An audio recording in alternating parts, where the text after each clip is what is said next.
Welcome to another edition of Ian Cameron's Football Frenzy. Ian Cameron with you, and we are on the AFC North, another one of our NFL division preview videos, talking AFC North football here in this division preview video. Let's get right into it. We will begin with the Baltimore Ravens, losers in the AFC Championship game last year to the Kansas City Chiefs. This year, looking to take that final step. But again, it's going to come down to, first of all, Lamar Jackson getting over the hump in the postseason. Last year in the playoff game, I don't know whether you kind of blame it all on him. Did he play well? No. But as I've said millions of times previously, they had the wrong, as far as I'm concerned, the wrong offensive game plan, just a ridiculous offensive game plan, just forcing this guy to try to become a pocket passer when you were a run-first offense with an offensive line that was built to run the football, with a quarterback that's well known for running the football and making plays with his legs, and yet you tried to turn him into Joe Montana in the AFC Championship game, and it failed. It failed miserably. The offense did not work, and the Baltimore Ravens were sent home by the eventual Super Bowl champion Kansas City Chiefs. That being said, it was still a really good season for Lamar Jackson in the 2024 season. We'll see how he fares here in this one. But I think when you look at it, the offensive line is the biggest concern for Lamar coming into this season while he's capable. Yes, he has to work on his accuracy. Yes, he did see an increase in interceptions last year, a little fewer touchdowns as well. But it's going to start with the offensive line. And you cannot overlook the fact that for the Ravens, they had lost 3 starters on the offensive line in the offseason.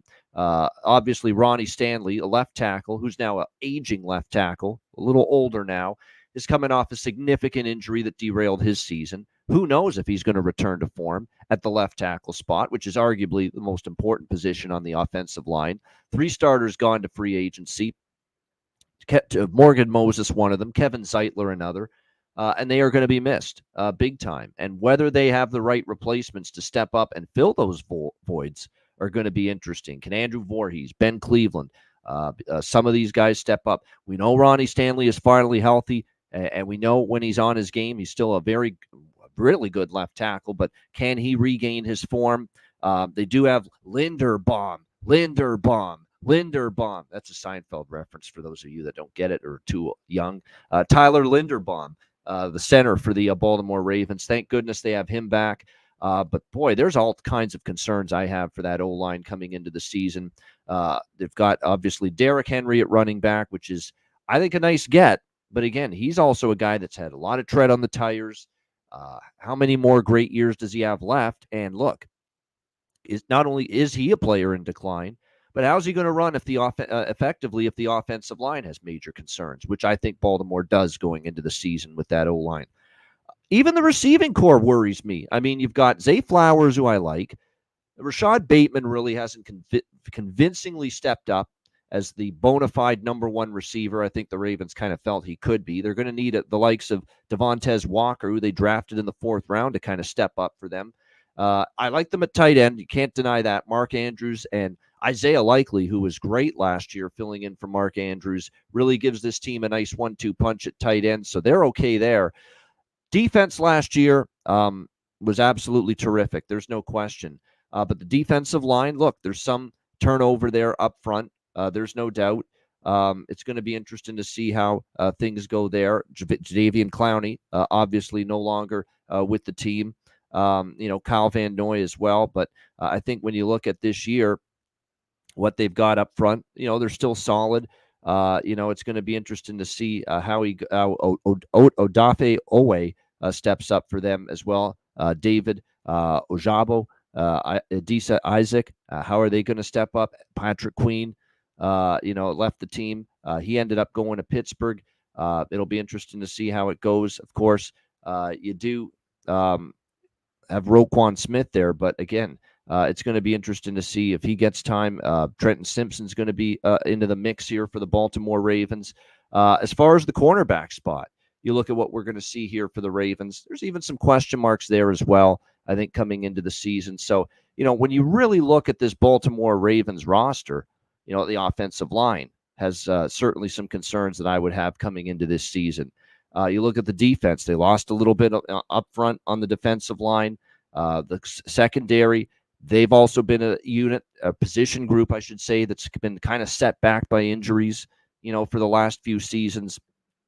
It was really going to be interesting to see how the Ravens make do with all of that. They do like Justin Madubuike in that defensive line, Michael Pierce.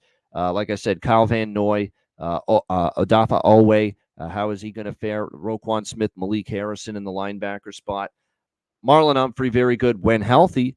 Kyle Hamilton, very good safety. Again, health is a very big, important, critical element for this team because that secondary was also ravaged as well.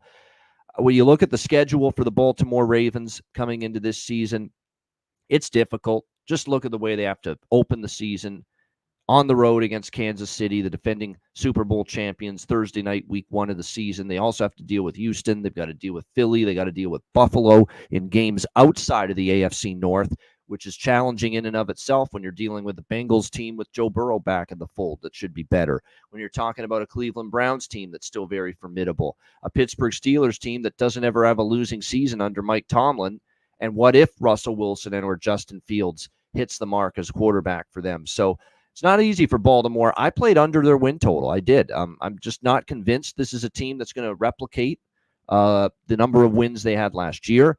I think there's a lot more question marks with the Ravens going into this season, combined with that tougher schedule. I also think they're a good under team as far as game totals. I think the defense is still solid. That being said, I don't know if it's going to be nearly as good as what we have seen in the past.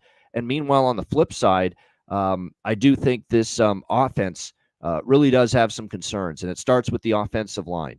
That's a big proponent of my handicapping in football, whether it's NFL or college football. If you don't have stability and quality on the offensive line, you got question marks in my mind. So under 10.5, or actually I went under 11.5 wins with Baltimore. You got to lay some juice there. And look, the numbers, the vigorish on that under 11.5 has gone up, but I don't think this team is a 12-win team or more this year. I really think they will, based on the way the roster is currently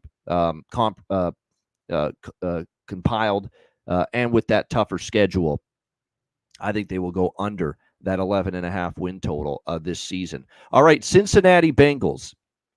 Is it just as simple as Joe Burrow is back and this team is ready to pick up right where they left off a few years ago? That's going to be the big question, right? It's very interesting that finally Burrow has training camp. And remember, he got injured early in training camp last year.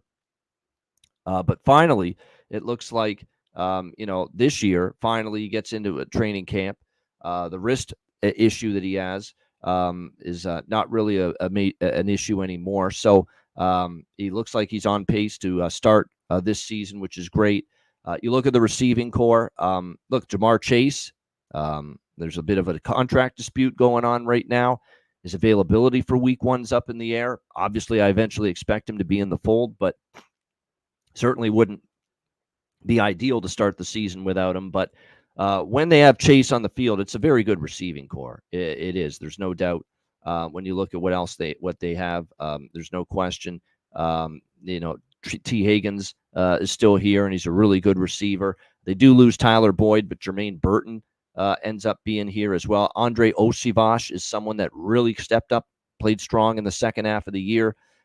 Mike Gesicki, also at the tight end spot, maybe to give them finally something more consistent at the position, which they haven't had here in quite some time. So it's going to be interesting to see how it goes here for this Bengals team. But again, obviously having Joe Burrow ready to go from week 1 is significant, and it's a good thing. Meanwhile, we look at the offensive line. I don't think it's as in bad a shape as Baltimore, but there are concerns. I mean, look at why has Joe Burrow had some issues the last couple of years with injuries? Yeah, the O-lines had been a part of that problem, big time. So when you look at it, yes, they have the interior of the O-line back. They do have I like Alex Kappa, Ted Karras, the center. They're fine. But when you look at some of these guard positions, there's going to be some question marks there, along with the tackle spots. And it's going to be interesting to see how the Bengals fare along the offensive line, because I think this is an offensive line. When they put it together, when they first got Burrow, they thought this was going to be a unit that was going to be one of the top units, and they've been far from it. They've been mediocre. So Orlando Brown, Cordell Volson, Ted Karras, Alex Kappa, Trent Brown, your projected starting offensive line this year for Cincinnati. They got to play well, and they got to play better than they have in the past. On defense, you look at what they have, and obviously it's a defense that up front, B.J. Hill, Sheldon Rankins. There was some talk about whether Trey Hendrickson would be back with the Bengals, but he is. Sam Hubbard. I mean, that is a great pass rush duo. So they should be fine there. Don't mind them at all up front.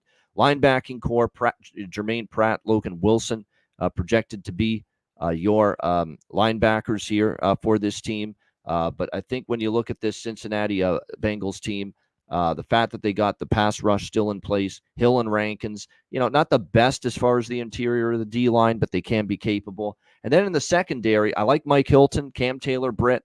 They got some solid players there. Jordan Battle in the safety spot's really good. It'll be interesting to see how they fare here. They did lose, of course, Chidobe Awuzie.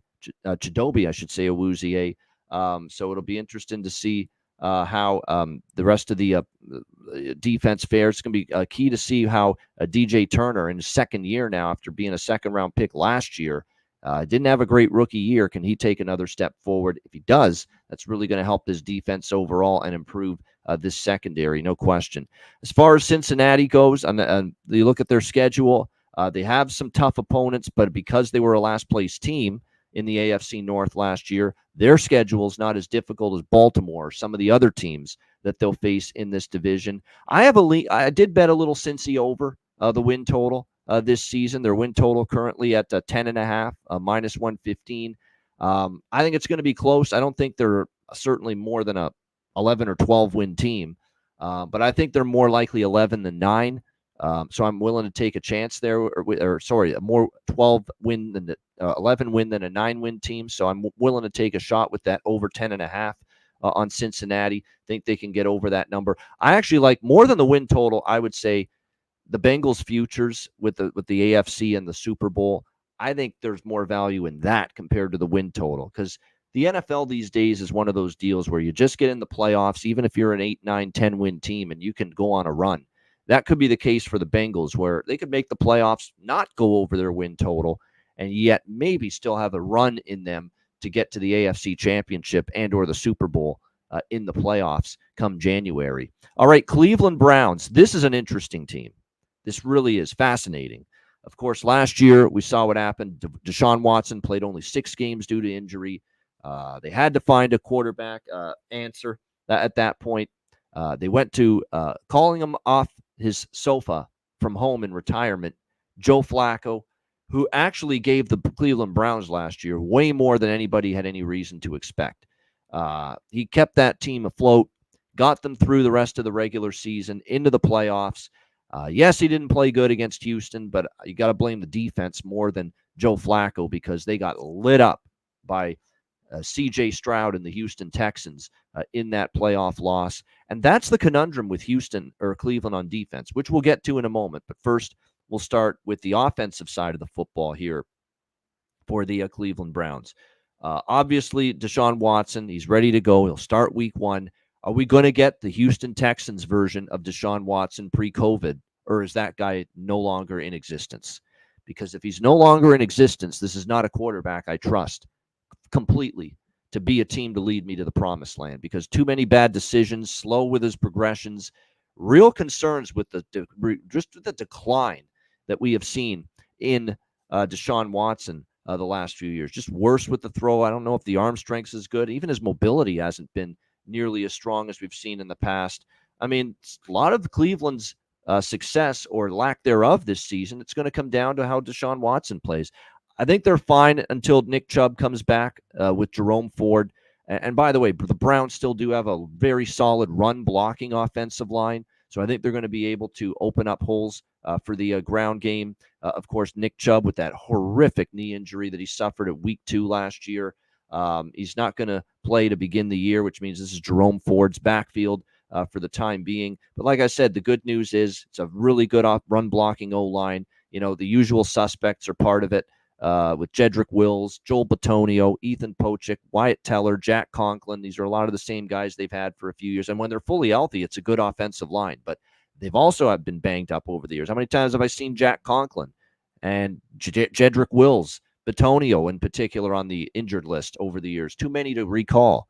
But still, when all healthy, that's a very good offensive line. So they'll look to run the football, take pressure off Watson. And if they can do that, this still has the potential to be a good offense, considering you still have Amari Cooper. And now you bring in Jerry Jeudy at wide receiver, who, look, for Denver, it was kind of hit and miss, but you get him to Cleveland.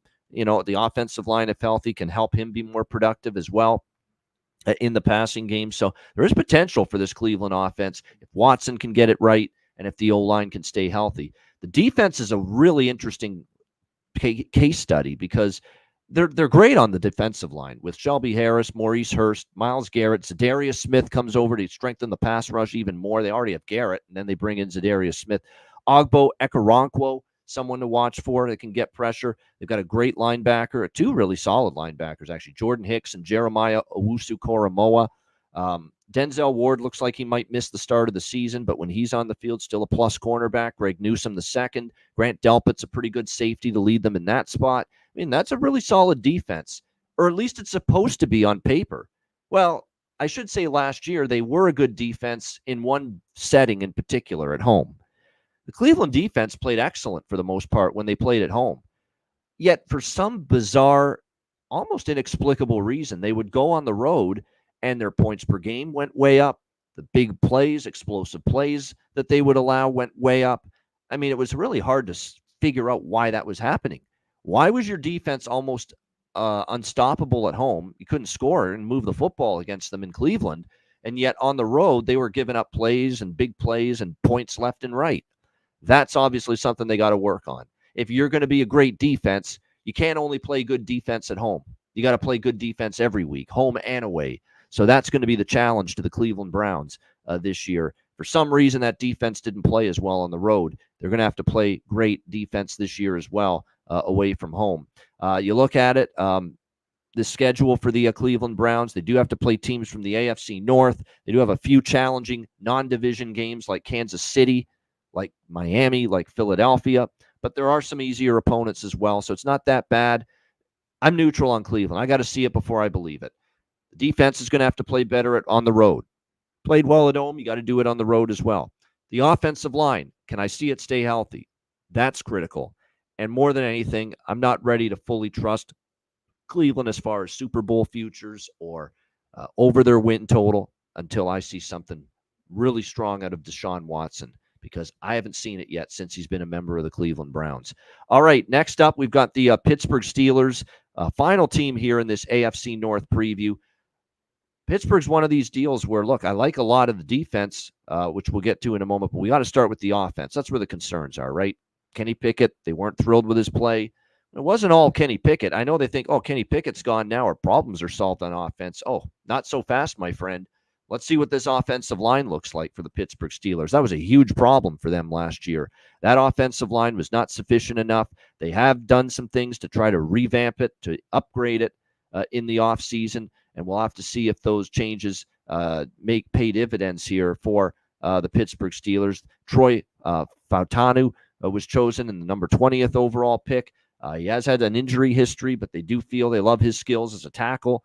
Zach Frazier in the second round, and he's going to be the starting center. So you do have a couple of tackles there.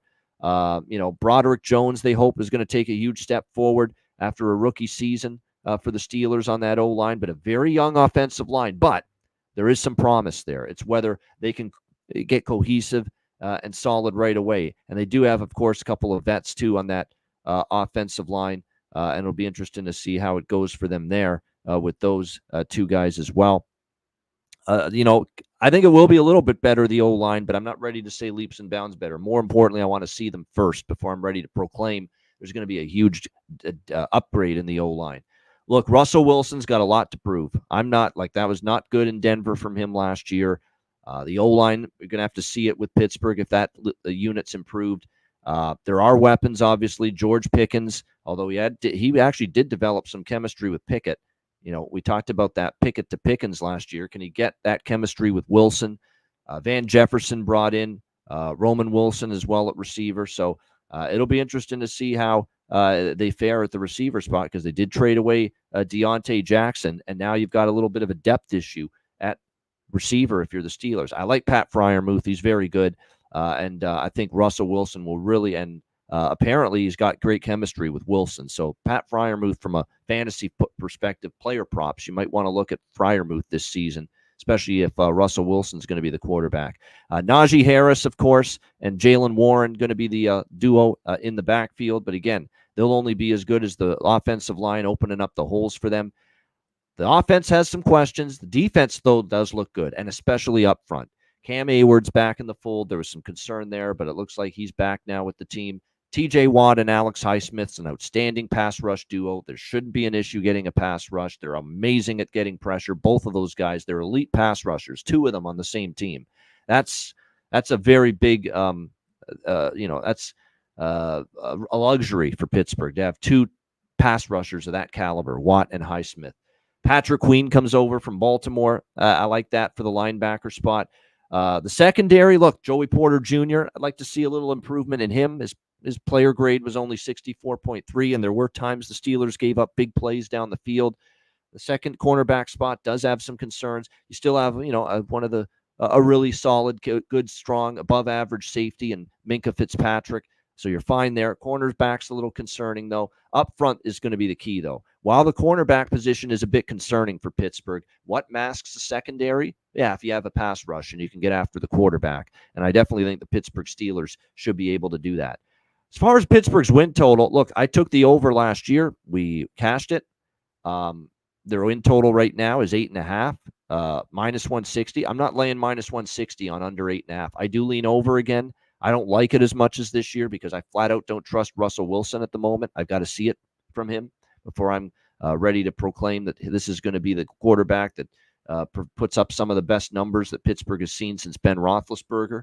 But I'm definitely not betting under either. Not this coach, who just has found a way, even with worse Pittsburgh Steelers teams than this, to still be a above 500 team with a 9-8 record. So I'll have a lean to the over, but it's not something I am quite as fond of compared to the Pittsburgh over that I liked last year.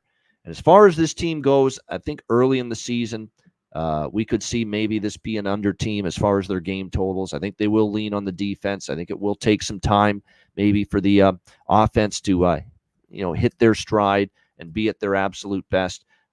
So that's something to keep in mind as well. And another thing, too, ushering in a brand new offensive coordinator in Arthur Smith. That could take a little bit of time. He can't be any worse than fucking Matt Canada. I'll tell you that right now. Embarrassed the name of my country with his performance as OC, but that's another story. I lean over 8.5, but don't love it with the Pittsburgh win total. All right, there you have it. AFC North Division. My best bet, I'm going to go Baltimore under 11.5. Got to lay juice. It's upwards of minus 180, minus 200 even. But I got a better price on this earlier in the summer. But I'd rather lay the extra price upwards of minus 200 to get 11.5 instead of take the 10.5. Because they might still get to 11. I don't think they're going to 12 or better. Not with the O-line issues. I am concerned about really them on the trenches on both sides, but especially the O-line. Whether that secondary can remain healthy for a full season. Marlon Humphrey's another guy that started to get injury issues more often than not. And you lose Mike McDonald. Don't underestimate that. That reason that defense was so damn good the last couple of years, he was a phenomenal DC.